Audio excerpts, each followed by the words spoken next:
Fala pessoal, Ayrton da Auto Center Morumbi falando, trazendo mais uma dica para vocês aqui, ó.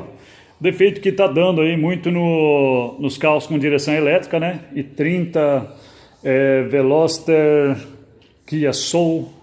É o seguinte, uma folga que dá na direção. Você esterça a direção para um lado e para o outro ali dentro, você vira ela assim um pouquinho, bate, né? Tuc, tuc, tuc, tuc. Então, o que acontece é a quebra de uma bucha que vai aqui dentro, ó. Olha só, ela está toda esfarelada aqui. É uma buchinha no formato de uma estrela.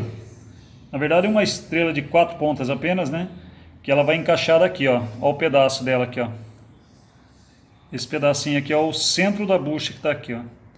Então é isso que acontece, que faz dar aquela folga bem incômoda ali no volante desses carros aí com direção elétrica. Beleza? Então o serviço que a gente faz aqui na Auto Center Morumbi, mostrando para vocês aqui que a gente desenvolve esse trabalho, né? Consegue fazer isso aqui, tá bom?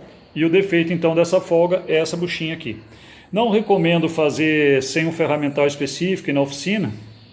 Até dá para fazer, mas é um trabalho bem minucioso, cheio de detalhes lá na desmontagem do painel.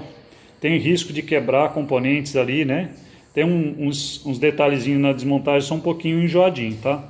Mas por isso eu indicaria aí que uma mão de obra específica, né, já que tem um treinamento em cima, para poder fazer o serviço e não correr nenhum risco. Também no sistema de airbag que tem que desmontar aqui, né?